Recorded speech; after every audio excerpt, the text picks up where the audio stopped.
I'm helping the owner of this E39 M5 find it a new home, and it's live right now under my profile on Cars and Bids. Click the link in the description below. But in my initial consultation with this client, I was talking to him about service history, and he said, I have some.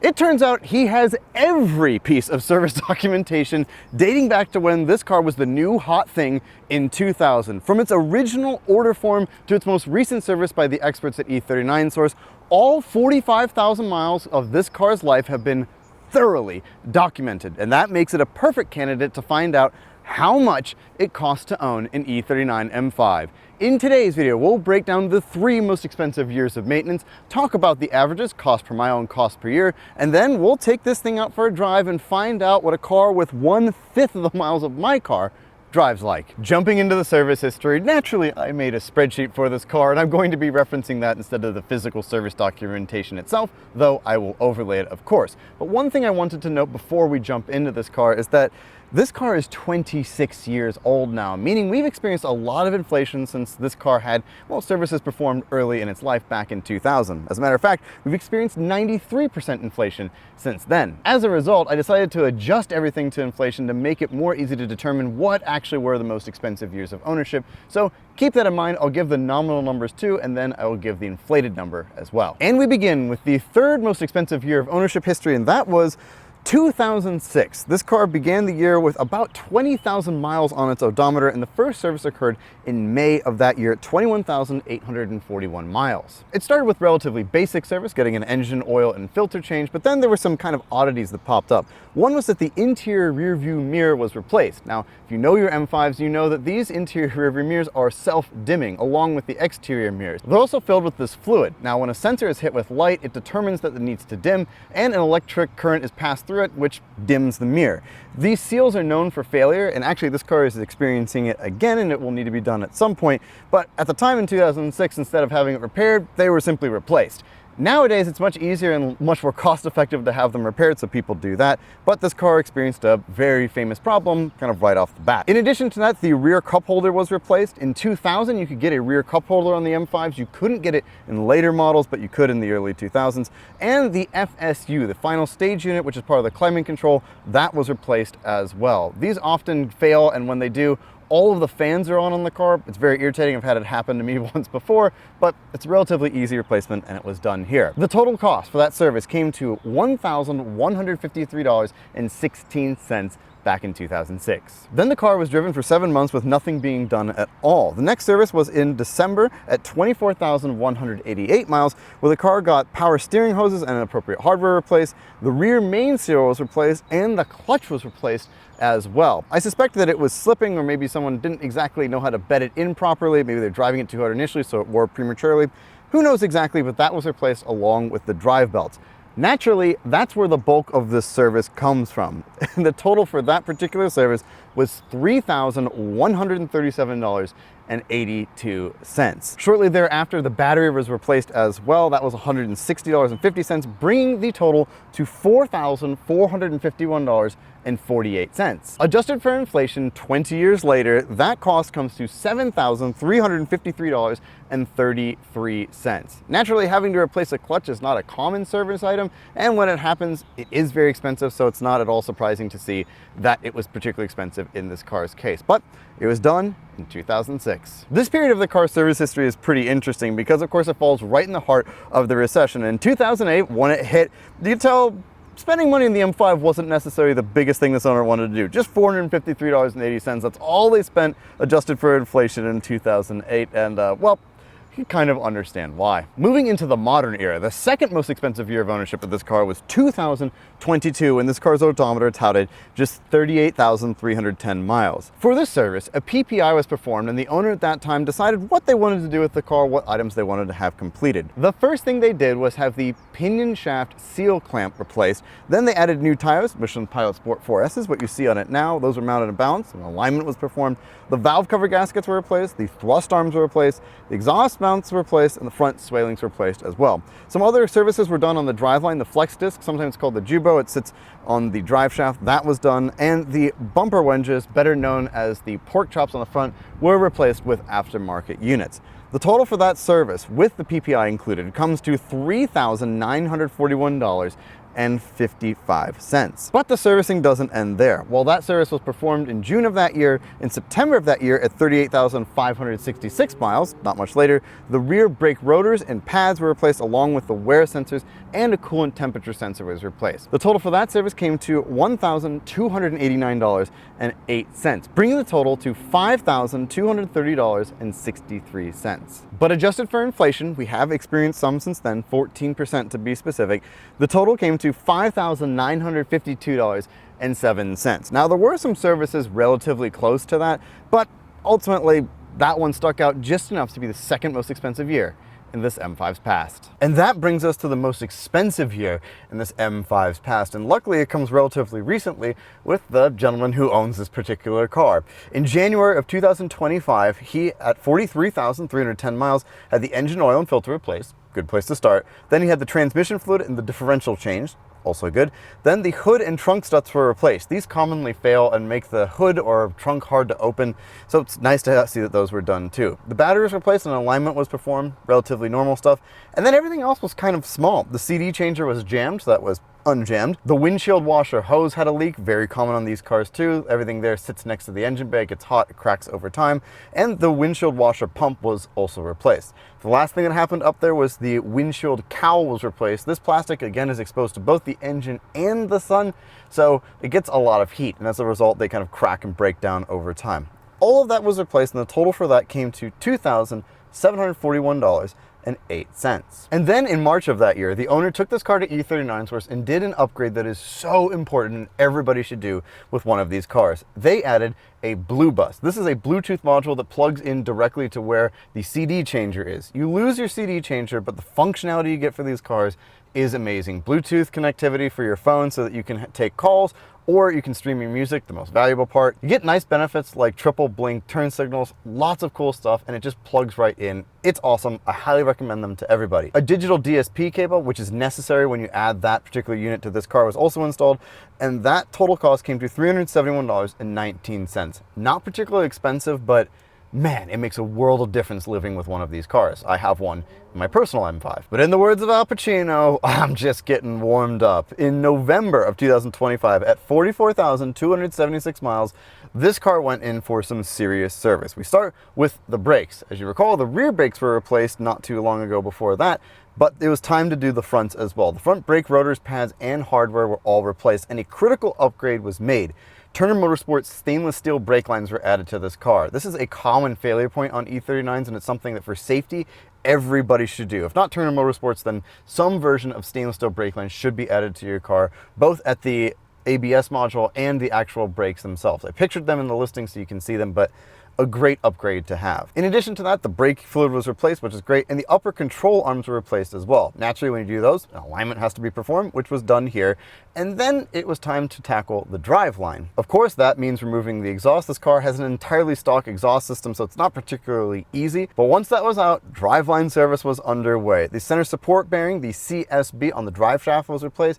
This is a bearing that allows the drive shaft to spin, and they fail with some frequency, and they make a tink, tink, tink sound when they do, so it's a telltale sign that needed to be replaced, and it was done here. The flex disc, again, better known as the Juba, was replaced again, and the rear CV joint was replaced. That's a great thing. I've had that fail on my M5 before, and it was unpleasant. That's actually how I met Doug, which that wasn't unpleasant, but replacing that part certainly was, so nice to see it was replaced here. The transmission mounts were also replaced, and the rear differential was resealed. These differentials frequently leak on these cars. They start as a simple weep, and then it kind of increases from there, so it's nice to see that that was done. On the topic of leaks, this car had a leaking oil drain plug. Now, the lower oil pan on the E39 M5 is made of aluminum, and so are the threads that hold the plug in. A lot of people over-tighten them, and that will wash out the threads. They also will just wash out over time due to wear. In this car's case, they were worn and the thing was leaking. Now, Ryan has a way of repairing these threads, which was exactly what he did, and they pulled down the oil pan, repaired the threads, put it back in with a new oil pan gasket,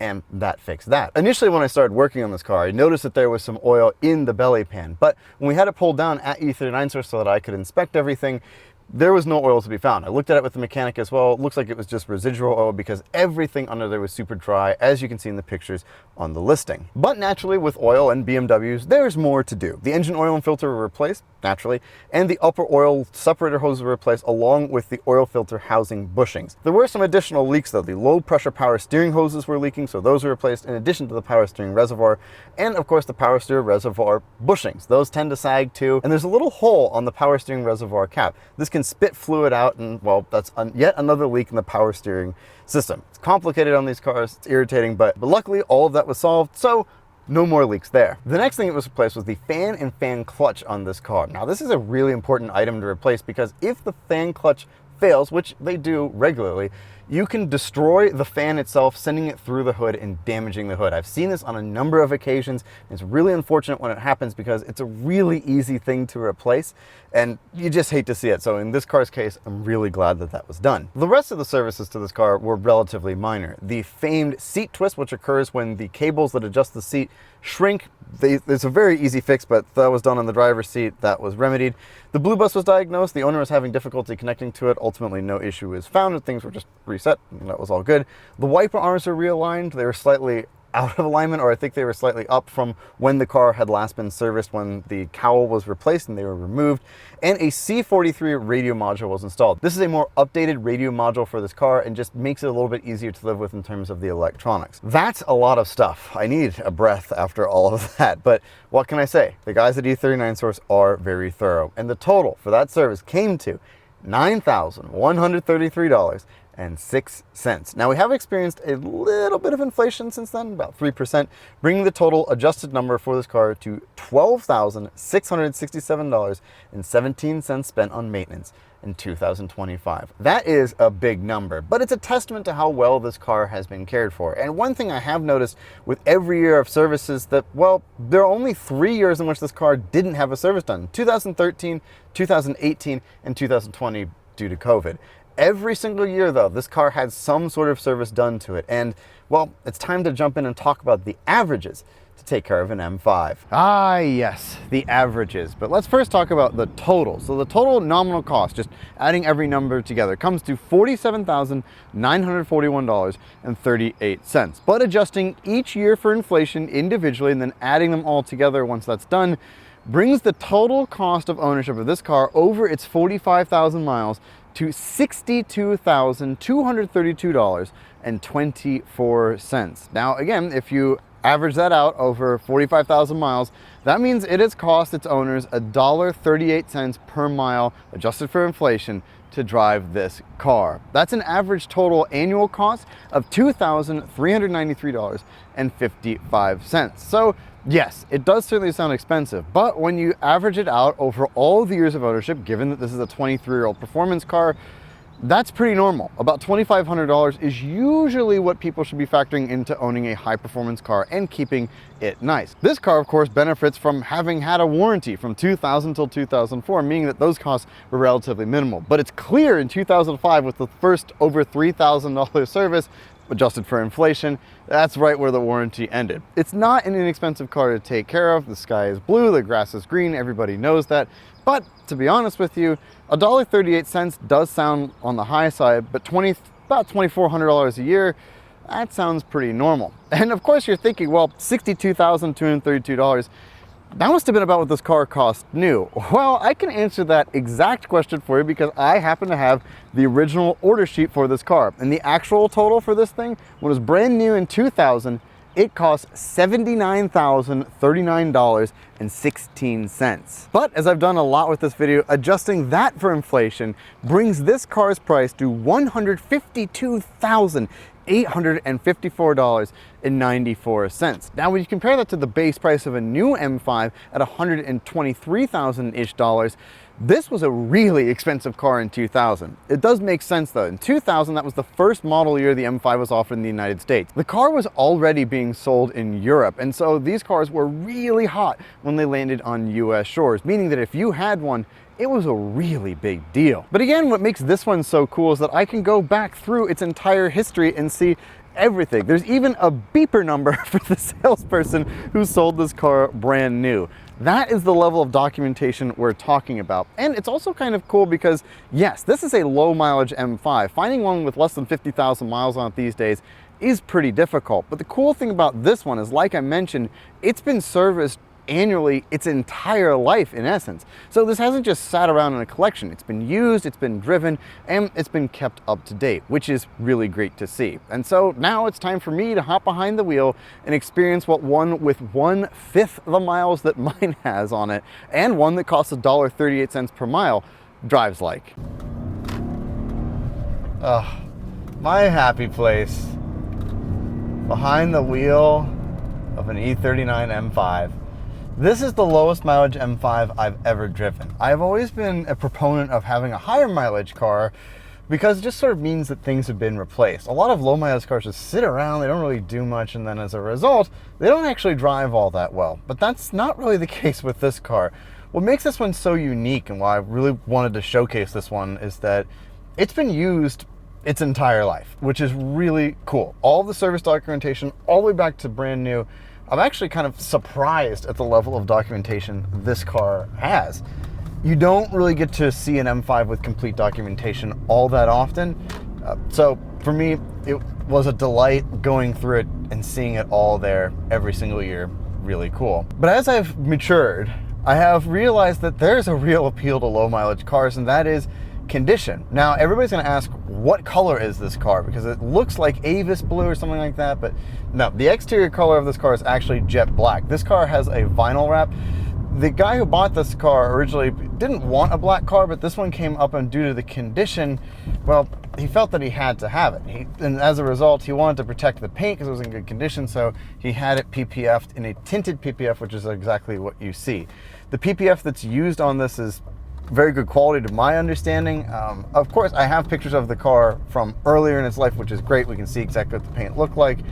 The color is pretty appealing, I have to say, but the real thing that kind of you look at and you go, wow, condition-wise, is the interior of this car.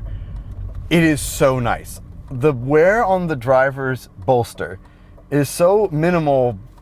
I don't, it looks as fresh as I can imagine one would. I haven't seen another one that is this quality in quite some time. And the rest of the interior is that way as well.